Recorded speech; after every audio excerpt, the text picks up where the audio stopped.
My stepdaughter yelled at me, saying I was only needed to pay bills, not to raise her.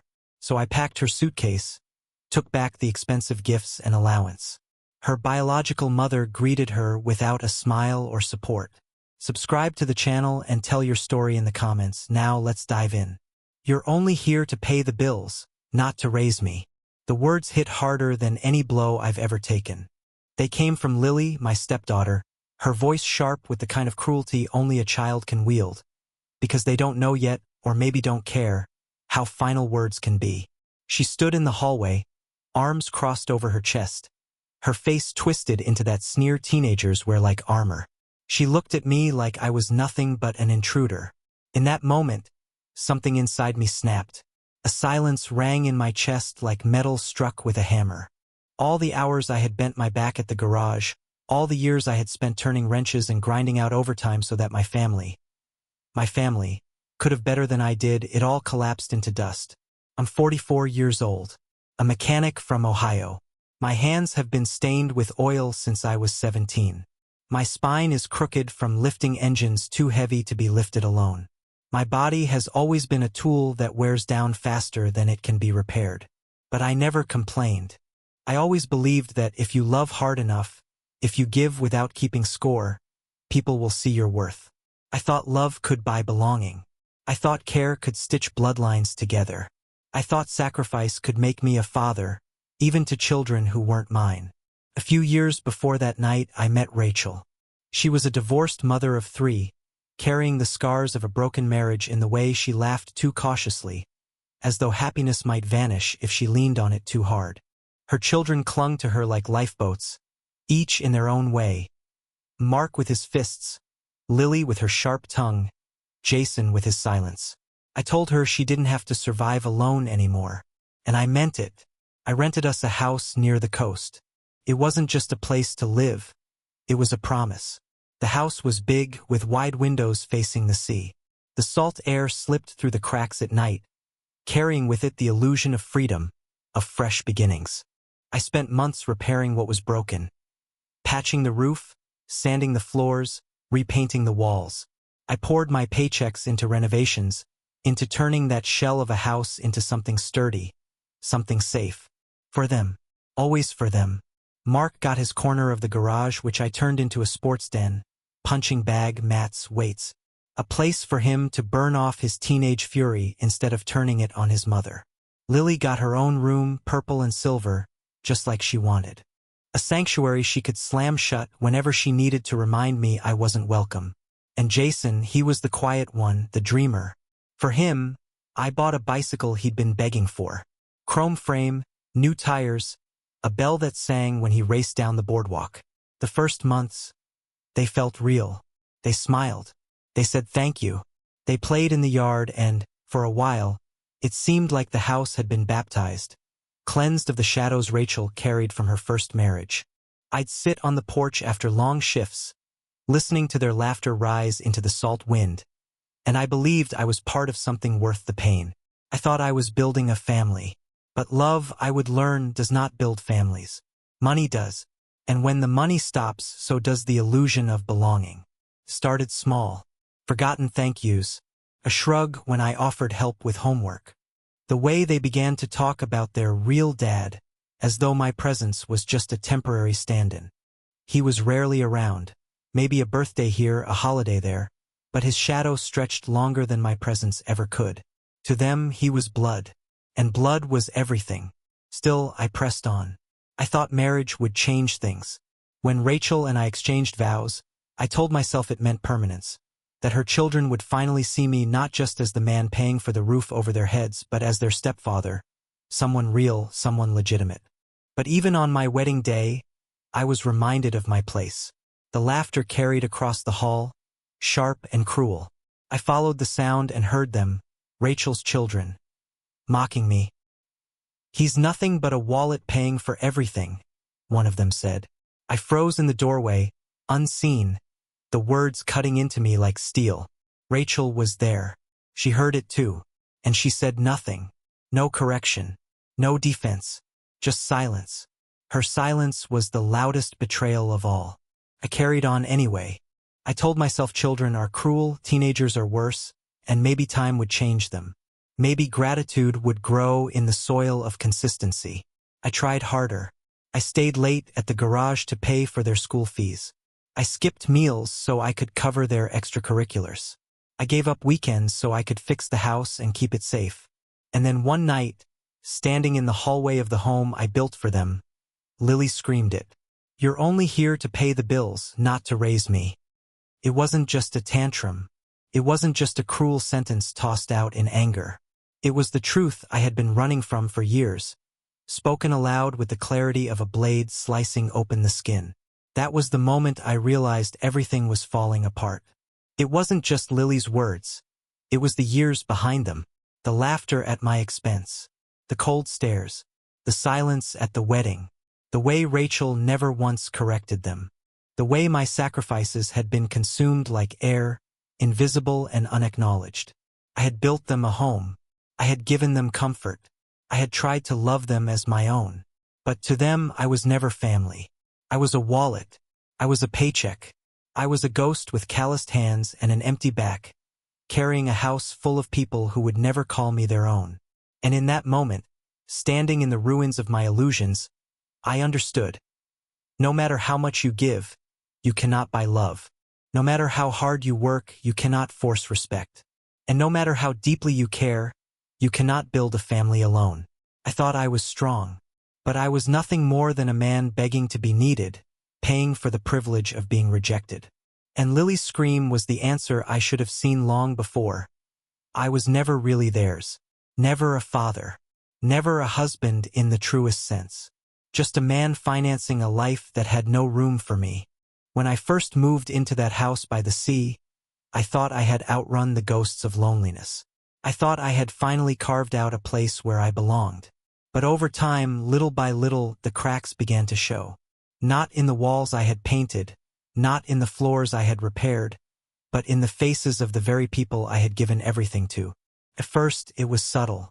The way Mark began to leave the dinner table without a word, stuffing himself with food I had paid for, never glancing in my direction.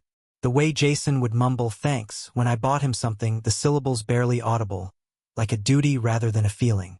And Lily, always Lily, who had once smiled when I hung her curtains, began closing her door with a slam every time she saw me coming down the hall. The gratitude vanished. Slowly but completely. The children grew comfortable. Too comfortable. They stopped seeing the sacrifices behind the meals, behind the electricity keeping their rooms lit, behind the endless bills that arrived like soldiers at my door.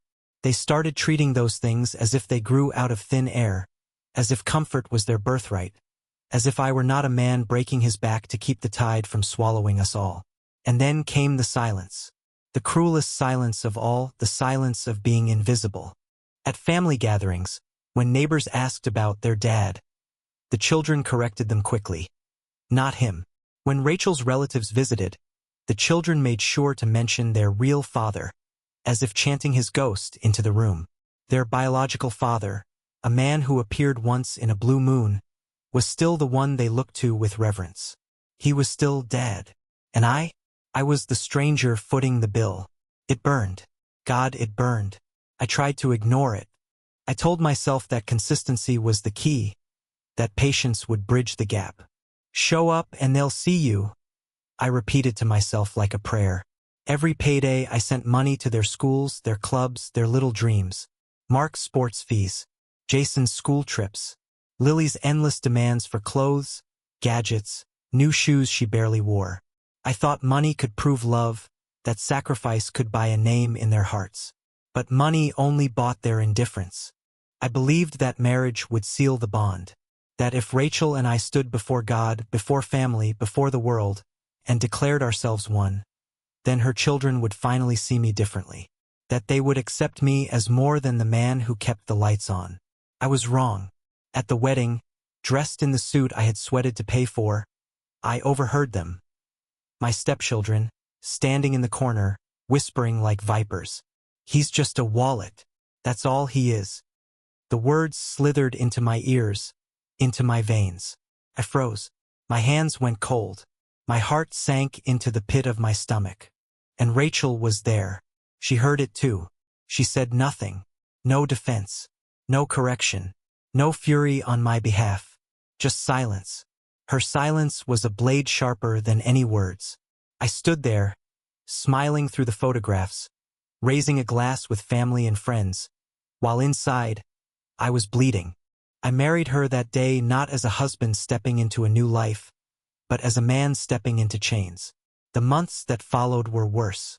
The children no longer even pretended to acknowledge me. They spoke of family and excluded me with their eyes. At dinners, they leaned across me to talk to Rachel, as if I were air, as if I had no weight in the room. When decisions were made, school choices, birthday plans, even what to eat for dinner, my voice meant nothing unless Rachel repeated it for them. My authority was a ghost. I was there. I was present. I was paying. But in their world, I did not exist. Do you know what it feels like to be erased while still breathing? To be in a room with people you feed, clothe, and shelter, and to feel more invisible than the chair you sit on. That was my life. And all the while, their biological father drifted in and out like a shadow. He'd appear once or twice a year with some cheap trinket wrapped in shiny paper, some shallow attempt at fatherhood, and suddenly he was the hero again. "Dad came," they'd cry. "Dad got me this." Their eyes lit up with a fire they had never shown me. Not once, despite the countless thousands I had spent on them. It was clear, blood meant more than sacrifice. His absence meant more than my presence.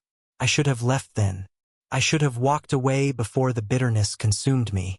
But I stayed. I told myself that real love is stubborn, that family is something you fight for, even when you are unwanted. I told myself that one day they would look back and see who was truly there for them. But what if that day never comes? What if the people you sacrifice for only ever see you as a walking wallet, a man to be tolerated for his money but rejected for his love? It was at the wedding, in that silence, in that refusal to correct their cruelty, that I first understood Rachel's betrayal. She didn't have to say the words herself. By saying nothing, by letting their mockery hang in the air unchallenged, she had chosen her side. She had chosen them. Always them. And me? I was the stranger, the outsider, the fool who mistook financial chains for love. Every smile from her afterward felt thin, like paper stretched too tight. Every kiss felt like pity. Every thank you carried the weight of a debt she never intended to repay. The house by the sea became a prison. Each repaired wall, each painted room mocked me, reminding me that I had built comfort for people who spat in my face. Every laugh from the children, every careless word, every time they mentioned their real dad, was a stone laid on my chest. I tried to endure it. I worked harder. I paid more.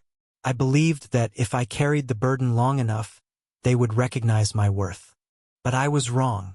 I was nothing more than a financier of their lives, a man tolerated only so long as he kept the money flowing. And deep down, I think Rachel knew it.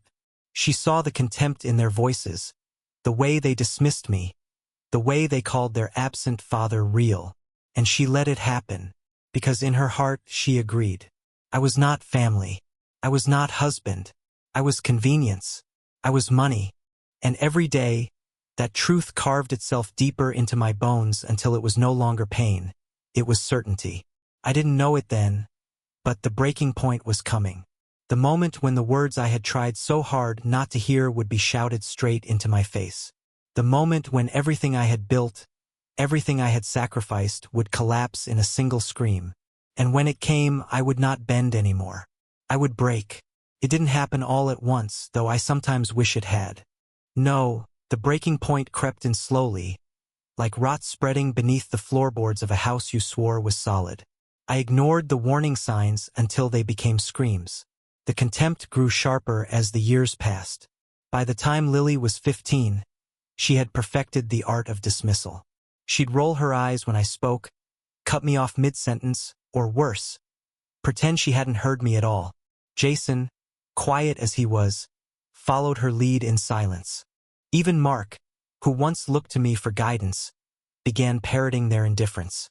They had learned that I was powerless, not because I lacked strength, but because Rachel never gave me her voice.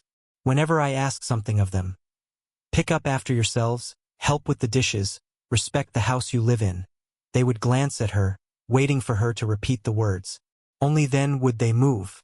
My authority was nothing until filtered through her lips. It was a humiliating ritual. A daily reminder that I was present, but invisible. Needed but not wanted. I started keeping records. At first, it was just to manage the bills, numbers scrawled in notebooks, receipts tucked into folders. But soon, it became something darker. I began writing down every expense tied to them.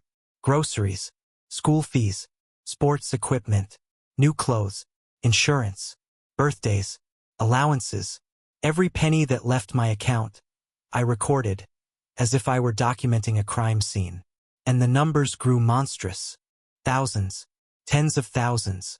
Over the years, the total became something I could barely comprehend. I looked at the sum one night, sitting alone at the kitchen table, and I realized what I had done. I had bankrolled their childhoods, given them every privilege, every comfort, and in return, I had received nothing but contempt. Still, I stayed. Still, I paid. Still, I told myself love was patience. But love without respect is slavery. The moment finally came on an ordinary evening. I had come home late from the garage, my body aching, my hands blackened with grease. I walked in to find the living room scattered with dirty plates, clothes thrown across the floor, shoes abandoned in the middle of the rug. The smell of fast food lingered in the air. I asked Lily, calm at first, to clean up. She didn't move. She didn't even look at me. I asked again, sharper this time. That's when she snapped. She spun on me, her eyes blazing, her voice a whip. You're only here for money, not for us. You're not our dad, you never will be. You're just a wallet. The words slammed into me with the weight of years behind them. Every silence, every mockery, every cold glance was distilled into that scream. It was not just a tantrum. It was truth. It was the verdict they had been writing in whispers for years, now delivered straight to my face. Something inside me hardened. I didn't shout. I didn't throw back words. I didn't beg. Instead, I walked past her, into her room, and began packing her suitcase. She followed me, shrieking, but I didn't waver. Every expensive gift I had bought, clothes, electronics, little luxuries, was stripped away. I cut off her allowance. I closed her accounts. I gathered what belonged to her, and nothing more. When the bag was ready, I carried it to the car. She screamed that I was cruel, that I couldn't do this, that Mom wouldn't allow it.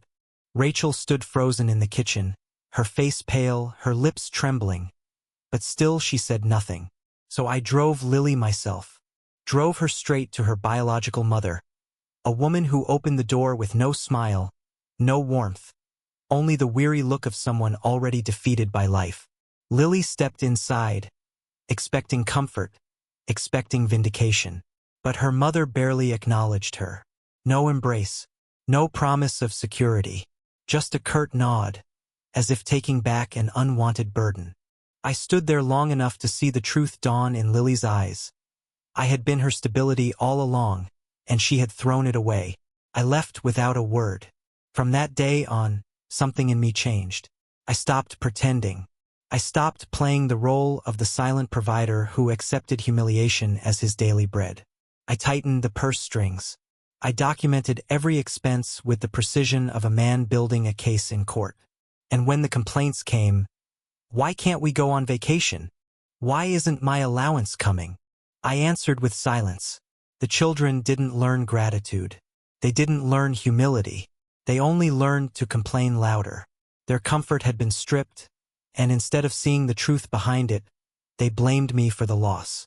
They could not understand that their lives of ease had been built entirely on my sacrifice. Rachel tried to soothe me at first, tried to smooth over the fractures, but her efforts were weak, hollow. Her heart wasn't with me. It was with them, always with them. She begged me to give them more time, to be patient, to understand. But patience had turned to poison in me. I began to withdraw, not just financially, but emotionally. I moved like a shadow through the house, silent, detached. I gave them food, shelter, the basics of life, but no more. The man who once bent over backward to buy them joy was gone. In his place was a man keeping score, waiting for the inevitable collapse. And collapse it did. Because the truth is, once respect is gone, nothing remains. Lily's scream had not just been a child's cruelty. It had been prophecy. I was only there for money, and when I stopped giving, the illusion of family crumbled. I watched it happen like a man watching a house burn from the inside out.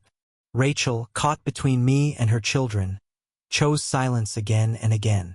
The kids, deprived of the luxuries they had taken for granted, turned bitter, sharp as knives. And I stood in the ruins of a life I had built with my own hands, realizing that love had never been part of the foundation. Money had been the glue, and once it was gone, there was nothing holding us together. The breaking point had come, and there was no turning back. I was done being their provider. I was done being their ghost. I was done being used. The man who had once given everything had finally closed his hands. And the silence that followed was louder than any scream. After Lily's outburst and her departure, the house changed. Not in sound. The walls still echoed with slammed doors. Jason's footsteps still shuffled down the hall. Mark still dropped his gym bag in the middle of the living room like a challenge. But in weight. The air was heavier. Silence pressed harder. Even laughter, when it came, was brittle, the kind that snapped instead of softened. Rachel's eyes followed me everywhere. Not with love, not even with pity, but with fear. Fear of what I might do next. Fear of what I had already done. She knew Lily's banishment was only the beginning, and she was right. Something in me had hardened beyond repair. The man who once believed that love could buy belonging was gone. In his place stood someone colder, sharper, stripped down to the bone. I stopped covering extras. No more new clothes just because. No more upgraded phones. No more weekend outings that drained my wallet while they rolled their eyes at my presence. I paid only what was necessary: mortgage, food, insurance. Survival, nothing more. Rachel tried to fight me at first. She begged, pleaded, whispered at night that I was being too harsh. "They're just kids," she said, tears glinting in her eyes. "They don't understand the damage they're doing." But they understood enough to wound me. They understood enough to spit, "You're not our dad," like venom. They understood enough to mock me at my own wedding while Rachel stood by in silence. And so I asked her, one night, voice steady as steel, "If they don't understand, why didn't you teach them? Why didn't you stop them? Why didn't you defend me?" She had no answer. Her silence was all the proof I needed. The house decayed into something loveless. Meals eaten in silence. Rachel retreating into herself. The children avoiding me except to demand what I had stopped giving. Every interaction was a transaction. Every request a reminder that I was still, in their eyes, nothing but a provider. And I decided I would no longer play that role. I found myself staring at the folders where I documented every expense. The piles of receipts, the lists of payments. Tens of thousands, maybe hundreds, spent over the years. Money that could have gone toward my own future, my own peace, but instead had been poured into a bottomless pit.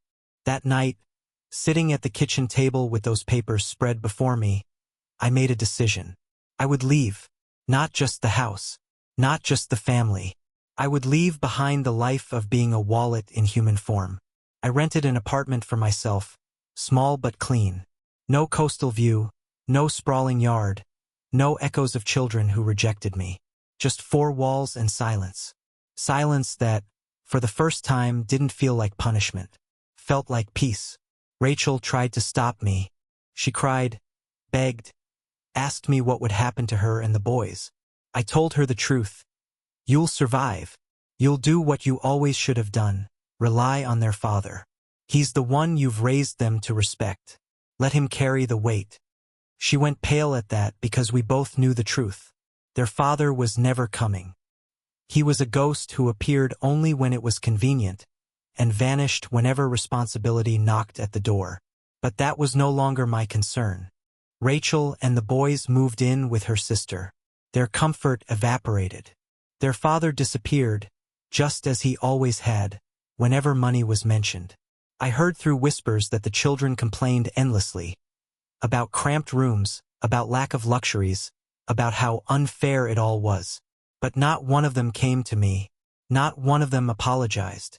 Not one of them admitted that the life they had taken for granted had been built on my back. And I didn't chase them. Instead, I lived. For the first time in decades, I lived for myself. My days were simple. Work at the garage, evenings in the quiet of my apartment, mornings where the only sound was my own breathing. No slammed doors, no contempt, no one demanding money from me while sneering at my existence. It was in that simplicity that I met Sarah. A schoolteacher, gentle in her words, steady in her eyes. She had no children. She had no expectations of me beyond companionship. When she smiled, it wasn't with calculation. When she touched my hand, it wasn't with entitlement. She never once looked at me as though I owed her anything. With Sarah, there was no ledger, no debt, just presence. It terrified me at first, because I had lived so long believing love was a transaction. But slowly, I learned to trust it. I learned that peace doesn't have to be bought, that affection doesn't have to be earned through sacrifice. I realized the harshest truth of all. You cannot buy respect, and you cannot purchase your way into someone's heart. All my years with Rachel and her children had been a doomed experiment, a brutal lesson written in blood and money. I had given everything, and in return I was discarded the moment I stopped paying. So I walked away, and I will never return. Sometimes, late at night, I wonder what became of them. I imagine Mark still chasing his father's ghost, Jason burying his quiet rage, Lily realizing too late that her words had severed something she could never glue back together. I imagine Rachel sitting in her sister's living room, staring at the walls, wondering if silence was worth the price of losing me. But those are not my burdens anymore. I gave them years of my life. I gave them money that should have been my own security. I gave them love they refused to recognize. And in the end, I gave them the only gift left worth giving, absence. Now, I live differently. I live with boundaries carved deep as stone. I live knowing that generosity without respect becomes slavery, and I will never be a slave again. The truth is harsh, but undeniable. Sometimes the only way to save yourself is to walk away, even if it means letting a family collapse behind you. I left. I found peace. I built something new, fragile but real, with a woman who sees me not as a wallet, not as a provider, but as a man. And yet, some nights the question still haunts me. Was I cruel? Was I heartless for cutting them off, for abandoning children who, in their ignorance, could not see the damage they had done? Or was it the only way to reclaim my dignity, to refuse to be used until there was nothing left of me? I stand by my choice. I will never regret it. But I ask you, if you were in my place, if you had given everything and been spit on for it, what would you have done?